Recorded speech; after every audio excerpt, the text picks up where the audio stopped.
गुरु प्यारी साथ संगत जी, आज फिर से एक सुंदर सी साखी आप सभी को सुनाने जा रही हूँ। गुरु प्यारी साथ संगत जी, आज की जो साखी है वो इस बारे में है कि लॉकडाउन में हम लोग सेवा कैसे करें। वैसे तो मेरा जो मन है जो कहता है कि सेवा किस तरह से होनी चाहिए, चाहे वो अभी इस मुश्किल वक्त में हो रही है या कभी भी हो रही है। सेवा जब भी की जाए ऐसी होनी चाहिए कि जिसकी सेवा आप कर रहे हैं उसको पता भी ना चले कि आप उसकी सेवा कर रहे हैं। कभी भी सेवा दिखावे के रूप में नहीं जानी चाहिए।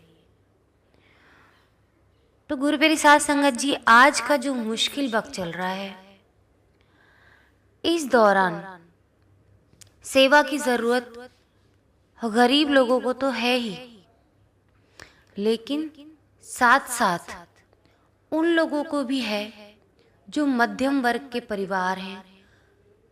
वो परिवार ऐसा परिवार है कि जिनके घर में जॉब तो है ही नहीं। इस वक्त पिछले साल से बहुत ज़्यादा मजबूरियों का सामना कर रहे हैं, खर्चे रुके नहीं हैं और इनकम हुई नहीं है।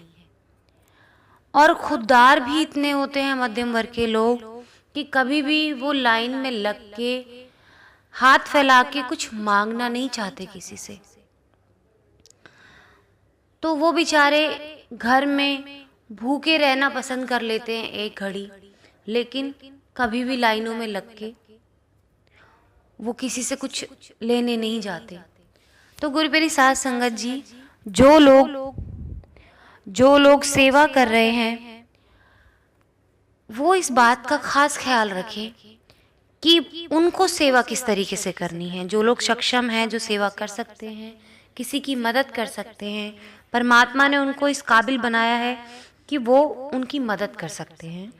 तो उन्हीं लोगों से मेरी हाथ जोड़ के प्रार्थना है कि अगर आपकी सेवा में ये वाला भाव छुपा हुआ है तो आपकी सेवा सफल है। यानी कि आपकी सेवा में ये भाव छुपा हुआ है कि आप इस तरीके से सेवा कर रहे हैं कि किसी को पता ही नहीं चल रहा कि आप सेवा कब कर गए। तो आइए गुरु प्यारी साध संगत जी, आज की ये सुंदर सी साखी आपके साथ शेयर करना चाहती हूँ। हम सब जानते हैं कि इस समय बहुत ज़्यादा मुश्किल का समय चल रहा है। किसी की मदद कीजिए या ना कीजिए, पर किसी के आत्मसम्मान को ठेस नहीं पहुंचनी चाहिए।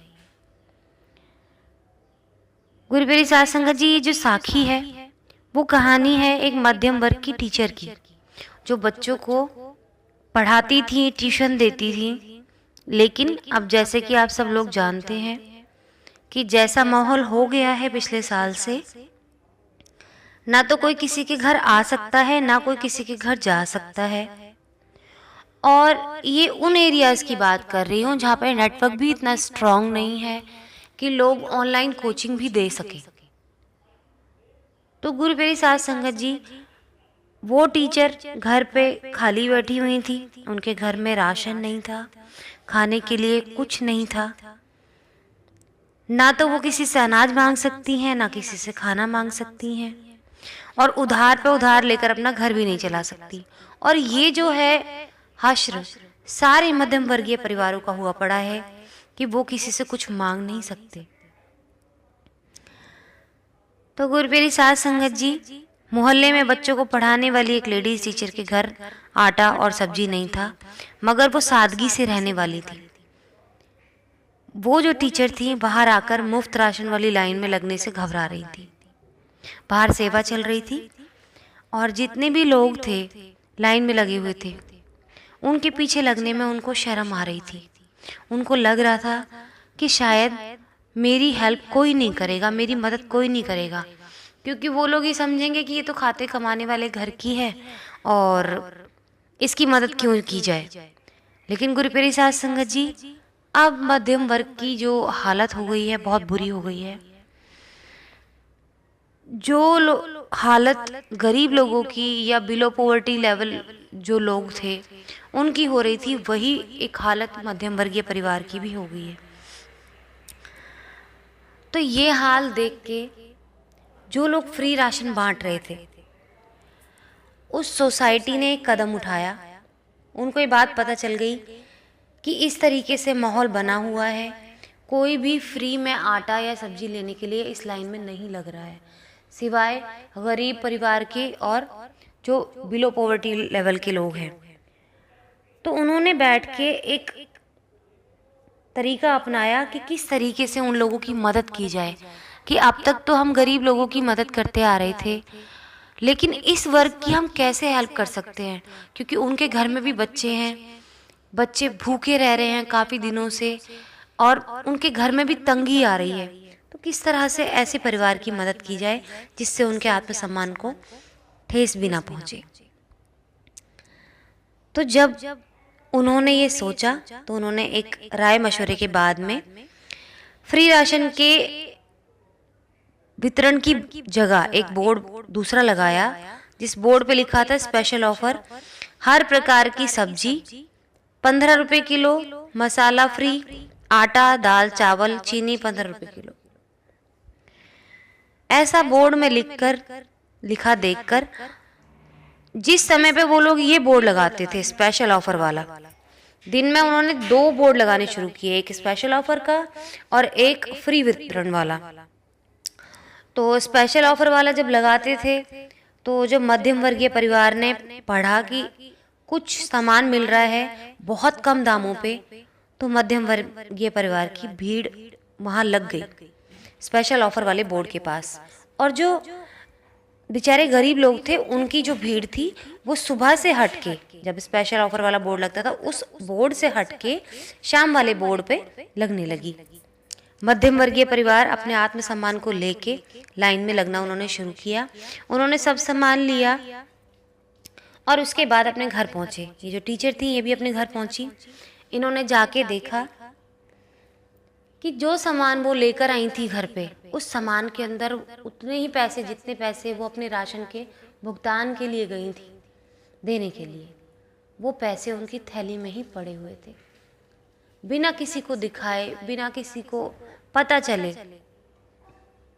उन टीचर की आंख में आंसू थे और उन्होंने ना जाने कितनी लाखों दुआएं उन समाज सेवियों को दी कि इन्होंने मेरे आत्मसम्मान की लाज रखी, मुझसे पैसे भी नहीं लिए, सेवा भी कर दी और मुझे पता भी नहीं चलने दिया। अगर वो चाहते तो वो दिखावा कर सकते थे, वो फोटो ले सकते थे मेरी इस तरीके से फ्री में सामान देते हुए, क्योंकि उन्होंने तो मुझे फ्री में दिया, नाम के लिए बोर्ड लगाया उन्होंने स्पेशल ऑफर, लेकिन उन्होंने जिस तरह से मेरी मदद की है शायद मैं इस मदद को कभी नहीं भूलूंगी। और आगे मैं भी अगर किसी की मदद कर सकती हूँ तो मैं भी इसी तरह किसी की मदद करूँगी। तो गुरु प्यारी साध संगत जी, इसी तरीके से सेवा करनी चाहिए कि अगर कोई भी सेवा कर रहा है किसी की, तो पता नहीं लगने देना चाहिए कि उस इंसान की सेवा आप कर चुके हैं। क्योंकि अगर आप दिखावा कर रहे हैं या फोटो ले रहे हैं किसी की या वीडियो बना रहे हैं तो ये व्यर्थ है, उसके आत्मसम्मान को आप ठेस पहुंचा रहे हैं। आप भरोसा रखिए, आपके किए गए पुण्य कर्म का लेखा परमात्मा रख रहे हैं, उसका रिकॉर्ड आपको अपने फ़ोन में रखने की ज़रूरत नहीं है। इसका लेखा जोखा परमात्मा को ही करने दें और आप सेवा करें, मन से सेवा करें, सच्चे दिल से करें, दिखावा ना करें, ताकि किसी के भी आत्मसम्मान को ठेस न पहुंचे। तो गुरु प्यारी साध संगत जी, आज इसी के साथ इस सुंदर सी साखी को यहीं समाप्त करना चाहूँगी। मिलती हूँ आपसे अपनी अगली वीडियो में नई साखी के साथ। तब तक के लिए खुश रहें, सिमरन करते रहें, सच्ची सेवा करते रहें।